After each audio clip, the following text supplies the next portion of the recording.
Hey, what up, girl? How you doing? I don't want to come on. You know, every single product failure out there actually has a story, and usually it's rooted in a missed requirement, some overlooked risk, or a design decision that honestly seemed completely fine at the time. Welcome to this explainer. Today, we're unpacking the AIAG VDA DFMEA framework. Basically, we're looking at how to manage design risk before failure actually happens. We're going to dive deep into proactive design risk prevention and explore a structured methodology that can literally transform how organizations build and protect their products. Okay, let's jump right into Section 1, the reality of product failure, and what happens when things go wrong. So a lot of times this starts quietly, maybe right on the factory floor. Just imagine a sudden machine breakdown. It's totally chaotic, right? Production halts and a bottleneck forms instantly.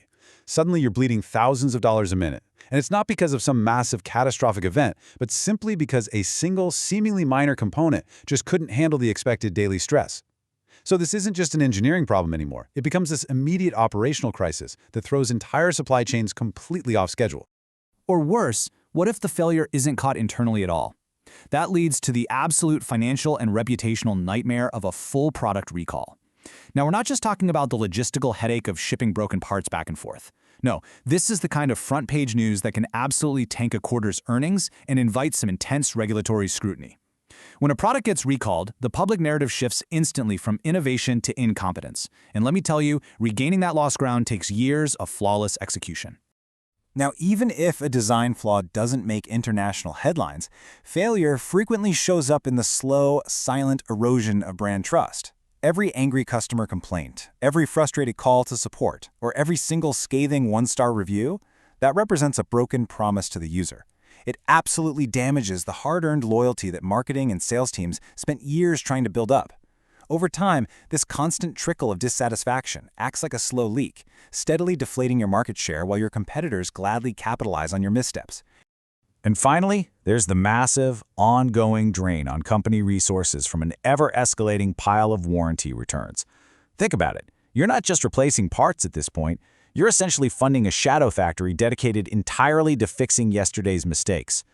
Breakdowns, recalls, complaints, and returns. These are all just incredibly expensive, painful symptoms of risks that were discovered way too late in the game. They're the inevitable result of treating risk management as an afterthought.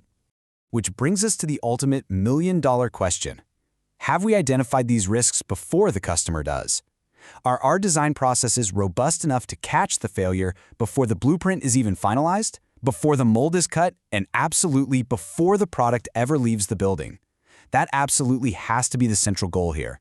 We need to shift our entire perspective from managing the fallout to anticipating the trigger. That takes us to Section 2, the escalating cost of risk. Because timing is everything. So the cost of inaction is absolutely staggering when you map it out through the product lifecycle. You might have heard this referred to as the rule of 10. Basically, a problem caught during the early design phase. That might cost just a few hours of an engineer's time to resolve on a computer screen. No big deal. But if that exact same issue slips into the prototype phase, costs multiply tenfold as physical parts are scrapped and recut. By the production phase, you're looking at a 100-fold increase with expensive tooling rework and factory line stoppages. And if it actually reaches the customer phase, well, that exact same design flaw now costs thousands of times more to fix, especially when you factor in warranty claims, reverse logistics, and reputational damage. The math is undeniable here. Late discovery is a margin killer, and every single delay in finding a risk just adds zeros to the final bill. Let's look at a solution in Section 3. The 7-step DFMEA wheel, a structured methodology for prevention. The gold standard for solving this is the AIAG VDA DFMEA. That stands for Design Failure Mode and Effects Analysis. Born from the historic harmonization of North American and German automotive standards, it really brings together the best practices of the most rigorous manufacturing environments in the world. It's a highly structured, collaborative, and cross-functional approach used globally to build design robustness right from day one. So instead of relying on individual heroics, it builds a repeatable system for organizational reliability. This framework actually forces cross-functional teams to stop guessing and systematically answer 4 vital questions. First, what exactly can go wrong? Second, why would it go wrong in this specific context? Third, what are the downstream consequences if it actually does? And crucially, what specific actions are required to prevent it right now? By confronting these exact questions early on, the methodology moves teams completely away from reactive firefighting and right into methodical, repeatable risk mitigation.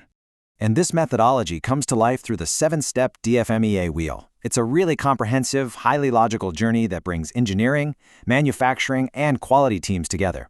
You start with planning and preparation, basically defining the exact scope of your analysis.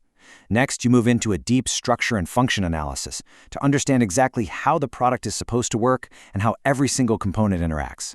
Then, you flip the script. You conduct failure and risk analysis to see exactly how and why it might break under real-world conditions.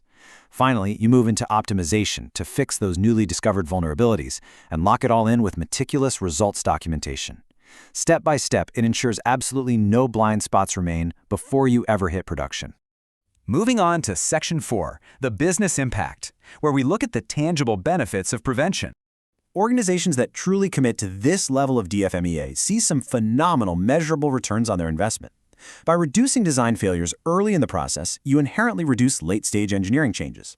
This naturally cascades into improved product safety and reliability, which elevates your overall product quality to world-class levels.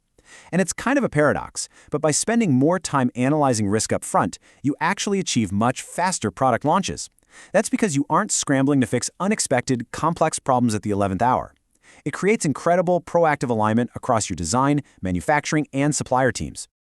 And finally, Section 5, a preventive culture, and shifting the mindset. As the saying goes, design excellence truly begins with risk awareness. Great products simply aren't created by chance, are they? No, they are forged through disciplined, structured analysis and a real, intentional commitment to doing it right the first time. Prevention will always be infinitely better and, for sure, significantly cheaper than correction. So I'll leave you with this to think about. What hidden risk is sitting in your current product design right now, just waiting for a customer to discover it? Thanks for joining me on this explainer, and we'll see you next time.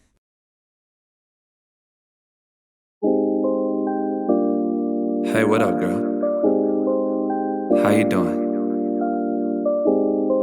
I don't want to come on too strong or nothing like that, but